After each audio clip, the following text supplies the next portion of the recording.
Well, we should only go to the bathroom to empty our bladder about every 3 to 4 hours. That's in an ideal world, drinking around 2 litres a day. But some people need to drink more than that.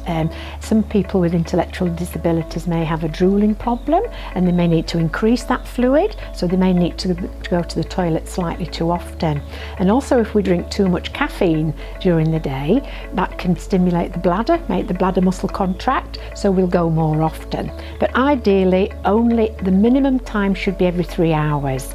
2 is pushing it really, and definitely not as often as every hour. If you're going every 2 hours, you're not giving time for that bladder to fill up and stretch with enough urine.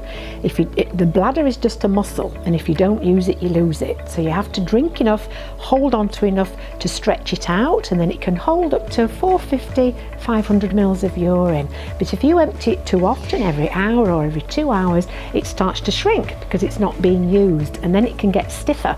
And then we can end up with having a very tiny bladder that can only hold 50 or 100 mils.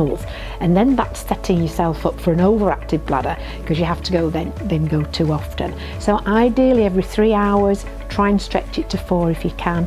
Definitely not every hour, and hopefully not every 2 hours.